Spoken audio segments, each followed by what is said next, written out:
Okay, I'm going to try and do this as quick as possible. So I sent you the pictures in artificial like blue light, artificial yellow light, and then natural light when it was like 6:45 at night.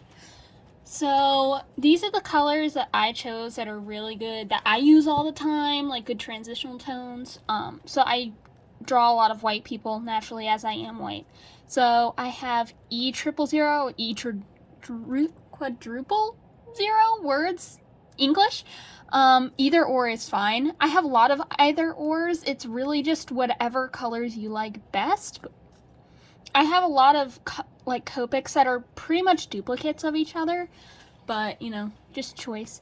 E09, which is like a red brown, like a terracotta sort of color. E15 and E37 were tones that I got back in freshman year in high school, and I've used them in almost every single drawing I've used ever since. They're great colors. I use them all the time. Skin tones, hair tones, like clothing, everything. They're great. E21 or E30, which is a shade in between sort of like E15 and E000. And for some reason, E33 isn't on there. I highly suggest E33, which is this tone right here. It's sort of lighter than E15, but darker than E21 or E30. I use E15, E33, E37 all the time. Highly recommend it. And then for sort of your darkest brown color, I'd recommend one of these three in order from left to right: E29, E49, and E79. Great dark browns. But if you get, you know, one of those, they're almost so brown that it looks black or really dark gray. So, oh my god, would you shut up? Sorry, my dog's barking. So for grays, I'd recommend a grayscale, either toner gray or cold gray. Toner and then cold. Oh my god, it's all cut off. Toner and then cold. The only reason I would suggest cold instead of toner is a good neutral. I just really like cold grays. I think they look better in general. I use a lot of cold grays instead of toner, which is like neutral. They have a neutral line, but I literally only own one of them, and it looks very similar to all the other really cold shades. It's neutral 1. They have like, so it's toner 1, 3, 5, 7, 9, but they have toner like 2, 4, 6, 8, and 10.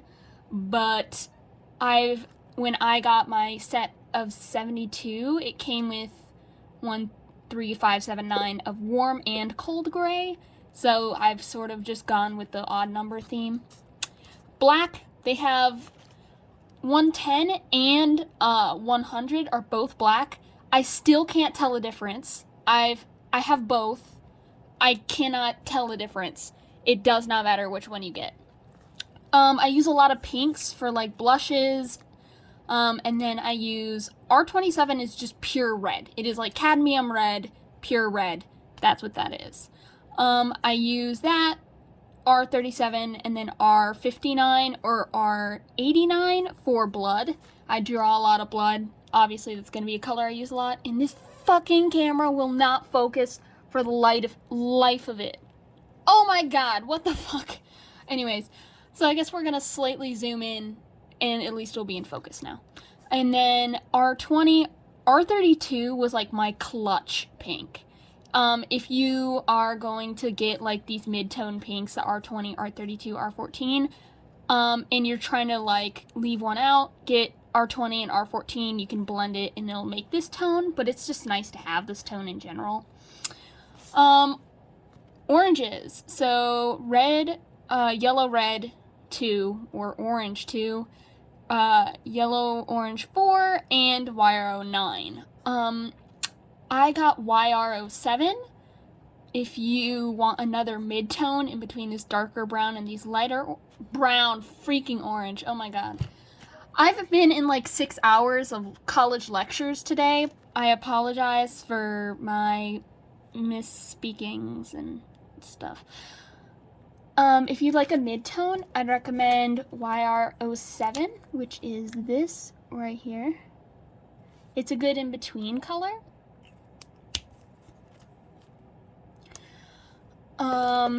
Moving on to the yellows. Yellow Quadruple Zero is a really good pale yellow. It looks kind of green, but oh well. Yellow 11 is a lot more pale than it looks here. For some reason, it like dried to the point where it looks like one of these two. It's like an in-between shade of these two. I don't know why. And then yellow 8 or yellow 15, either or, they look really similar. And then for yellow greens, these are pretty much the only ones you need. I have more, but I hardly ever use them. Yellow green 3, yellow green 7, yellow green 11. This is one of my favorite Copic colors, so I recommend it. And then if you want an in-between shade, consider yellow green 5. And then for olive green, you can get yellow green 95 or 99. I hardly ever use olive greens. You really can't tell, but this is like a little bit lighter green. I did sort of an either or because I never use olive green, so you might as well get one or the other. And if you wanted to have an olive, you could just do that and that one. But I'd recommend either or. For greens, I have this sort of light green, which goes well with these greens here, and then into that one. Yellow green 2 or 3, yellow green 16 or 17. Like, you can't even tell the difference between these two.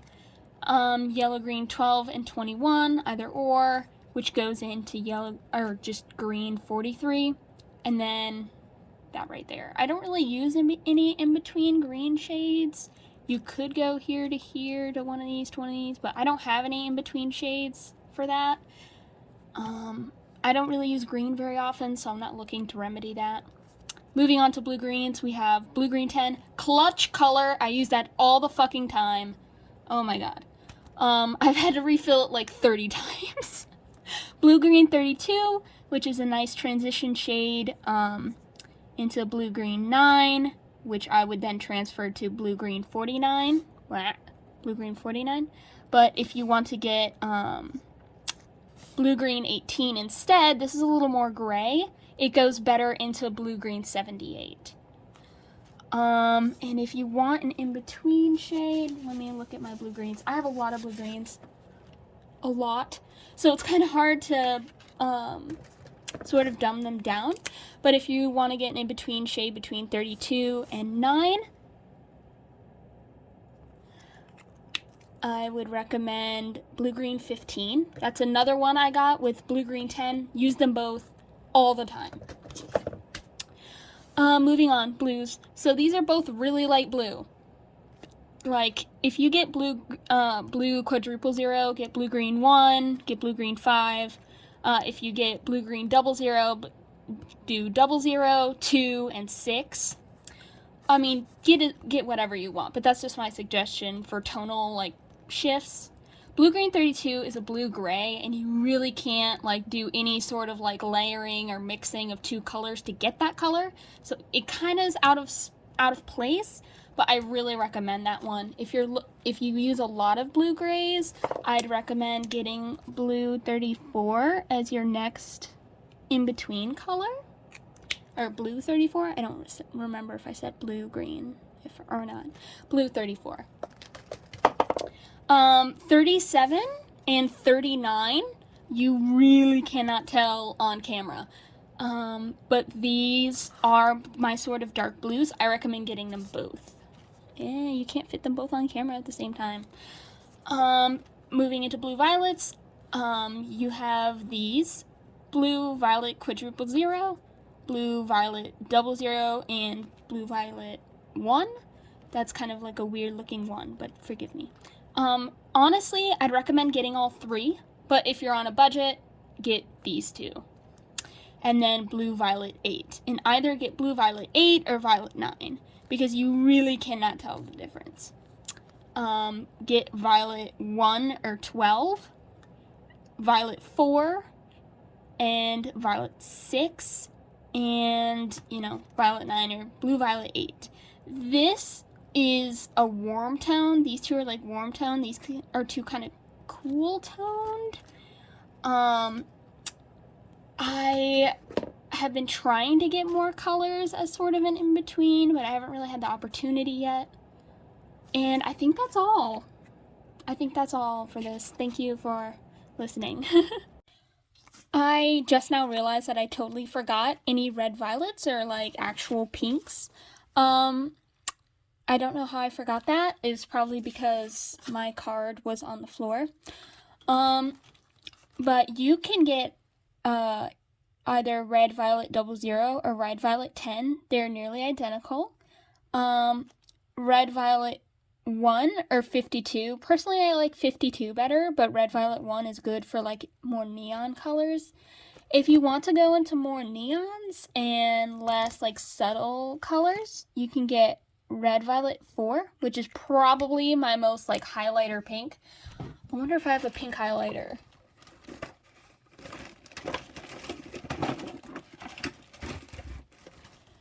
Unfortunately, I do not have a pink highlighter here, but if I did, it would look nearly identical. So if you want to go into neons, I'd recommend getting red violet 4. But if you're not going to use neons, don't get it. Red violet 9 is like one of my staple colors. I use it all the time. And red violet 11 was one of my staples when I got my original 72, up until I started getting more red tones, like red 20. I would use red violet 11. This is more close to a tone that would blend well with these colors than it is with the rest of the red pinks or red violets that I have on this chart. So keep that in mind. And then red violet 19. If you want to go for an even darker red violet, you could go red violet 69. But that color is so close to red violet, or just normal red 59 and 89, that you can hardly tell a difference. You know, you can't even tell a difference. So there you go. That's my final little point.